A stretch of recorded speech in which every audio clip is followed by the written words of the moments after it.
Howdy, and welcome to Wise About Texas, your award-winning Texas history podcast. I'm your host, Ken Wise. Thank you very much for loving the state of Texas and for tuning in for a little bit of Texas history. Well, this podcast is the 80th regular episode. I've had some bonus episodes, but this is the 80th regular episode, so I'm very excited about that. This episode is being released in March of 2020.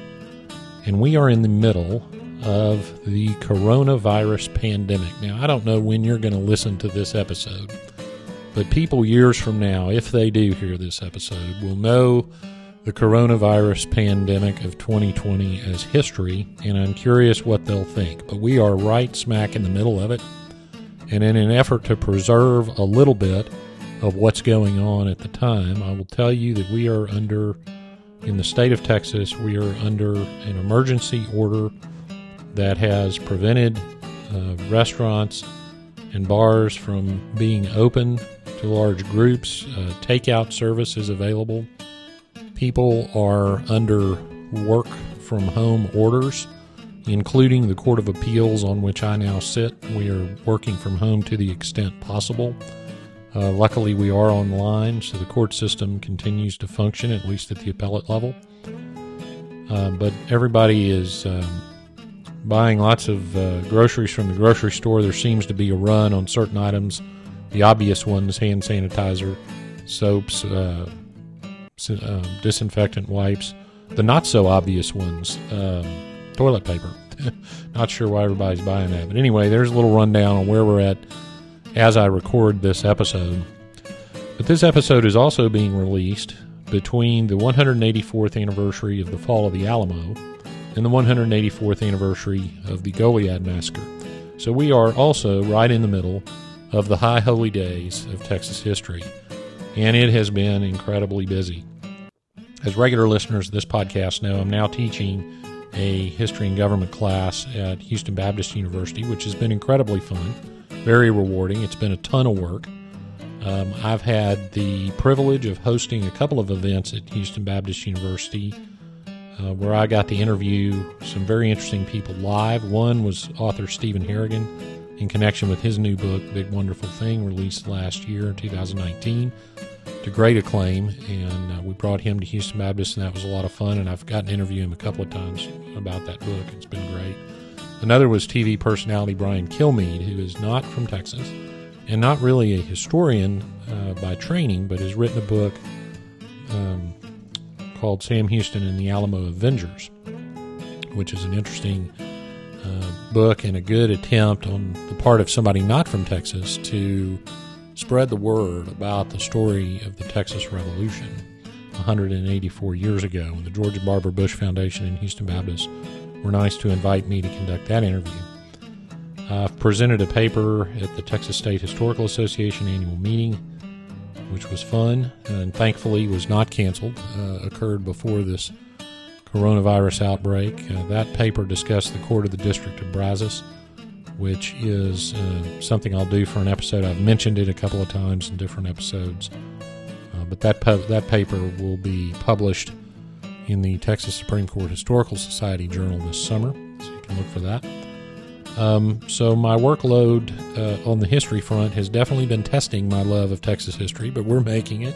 And I'm going to meet, in the middle of this pandemic, I'm going to meet with some Texas Historical Commission folks and see if there's some way we can work together on creating some content, because a lot of the Texas the Texas Historical Commission state historic sites are currently closed. But hopefully we'll be reopening very, very soon. Well, so since we're in the middle of the 184th anniversary of the Texas Revolution, today we're going to talk about a topic related to the Texas Revolution. And you've heard me say many times when we do talk about the Texas Revolution just how kind of ragtag the Texas Army was. These guys grabbed whatever rifle they had, their knives, they didn't have any uniforms, hopefully they had a hat, and they headed toward Sam Houston and the Army when the Revolution began. They barely had any discipline. And how in the world were they going to compete with the Mexican army? And they especially lacked one important item, and that was artillery. The Alamo cannons, of course, were captured. Fannin either dumped his cannon or got them captured. The Texas Army was in trouble. But the good people of Cincinnati, Ohio, in the name of liberty, came through for Texas. They sent two of the most important pieces of metalwork that have ever been shipped to Texas, two cannons used at the Battle of San Jacinto and then disappeared. This is the story of the twin sisters.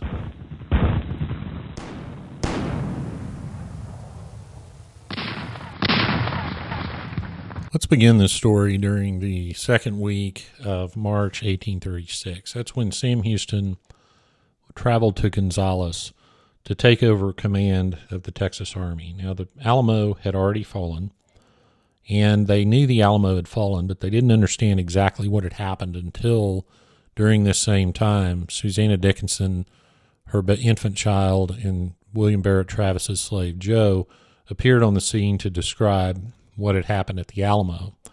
So immediately, Houston ordered the army to begin a retreat toward the United States.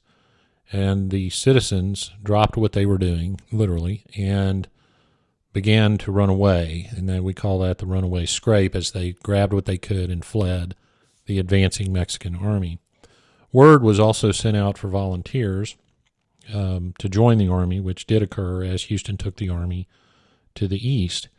Houston reached the Colorado, and of course, there's a lot of documents and a lot of letters talking about a general expectation that Houston would entrench at the Colorado and engage with Santa Anna there. The Colorado, you'll hear it described in 1836 as the edge of the settlements.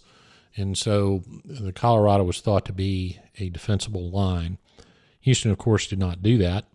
And as it became clear that he was not going to fight on the Colorado, you had a lot of people that actually left the army.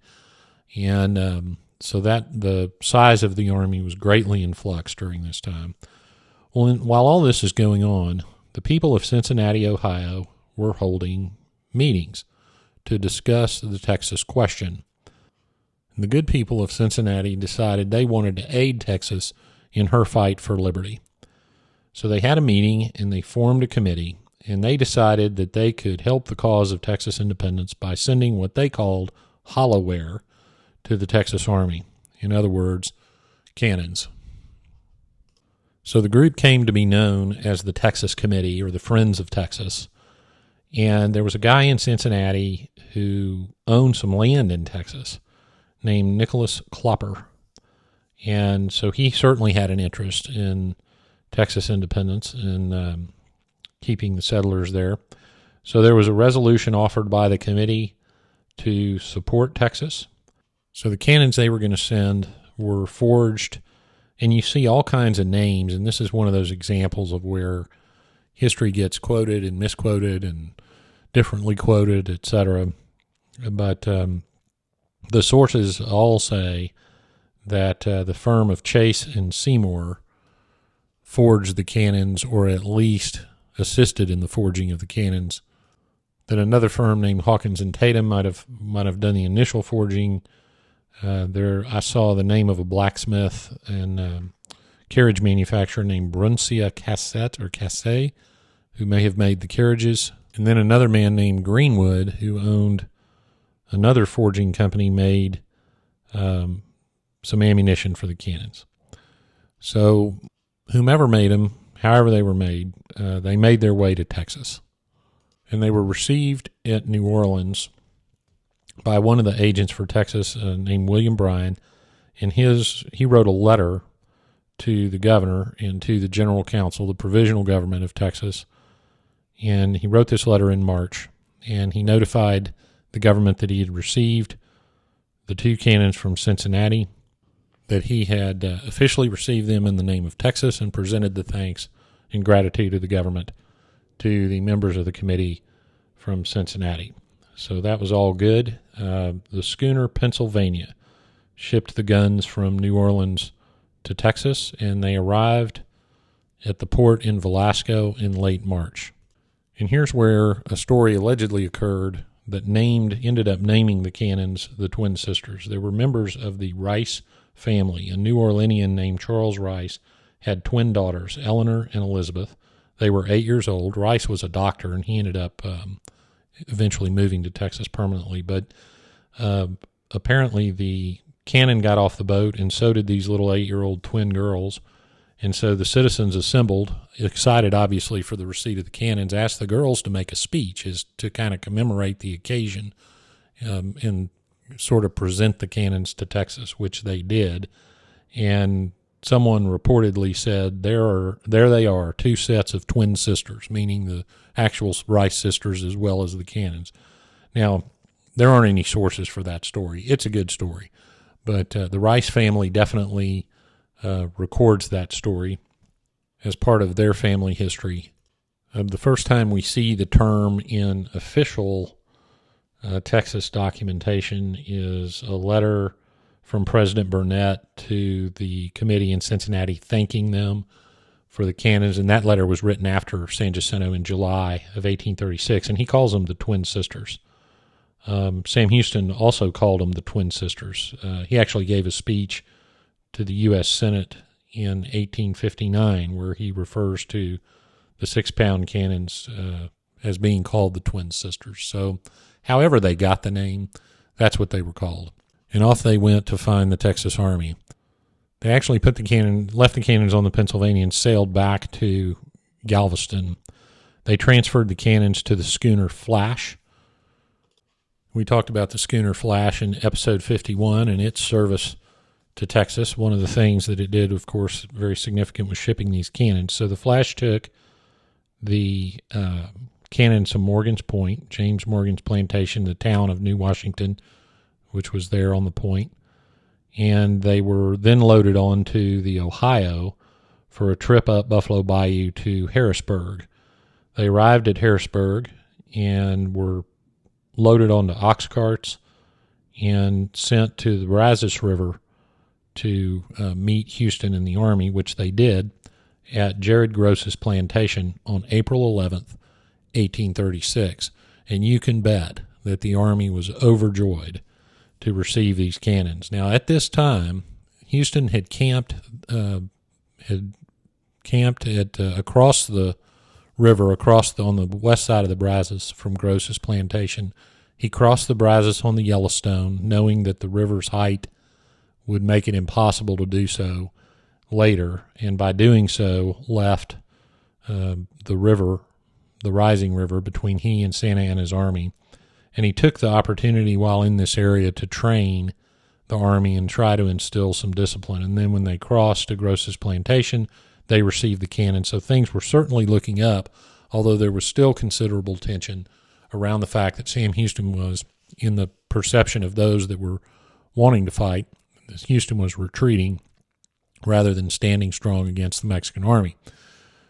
So they get the cannons, and it's well known, and I'm sure well known to many listeners of this podcast, that the spring of 1836 was a very wet spring, and it was raining and muddy, and moving these heavy cannons were not easy. Houston had borrowed a team of oxen from a lady named Pamelia Mann on the condition that he was taking the army and these cannons, and therefore Miss Mann's oxen, to Natchitoches, Louisiana, and not to fight Santa Anna at San Jacinto. She expressly said, "You can have my oxen, but only if you're taking the Nacogdoches Road or the Natchitoches Road and not the Harrisburg Road." Well, of course, the army turned toward Harrisburg and eventually San Jacinto. Pamelia Mann catches up, demands her oxen back. Houston realizes he needs the oxen to pull these cannon and tells her so. She doesn't care. She pulls her knife out, cuts the oxen free, and takes them back to her place. The funny part of that story, and I've covered this in a prior episode about Pamelia Mann, but the funniest part of that story is a guy named Rohrer, who was the wagon master for the Texas Army, said, "I'll go get those oxen," and Houston warned him not to do it. So Rohrer showed up a little while later with his shirt ripped to shreds and no oxen.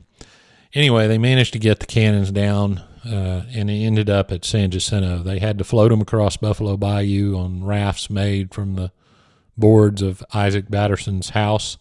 I remind the listeners there's no record of Mrs. Batterson's reaction to contributing her floorboards to the cause of Texas, but one can only speculate. The cannons were put into service on the field. They were placed in the center of the battle line and assisted the Texas Army in that 18-minute rout of the Mexican Army.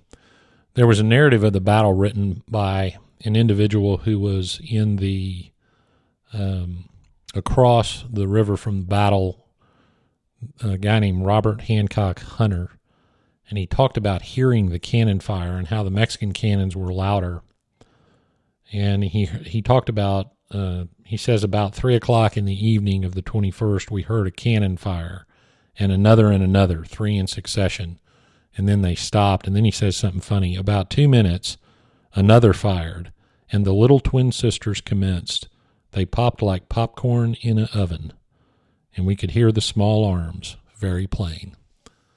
Well, 18 minutes later, after those popcorn cannon were done firing, Texas had won her independence. So what happened to the twin sisters? Well, that's a little bit of a mystery, and we're going to examine that mystery in part 2 of this episode on the twin sisters.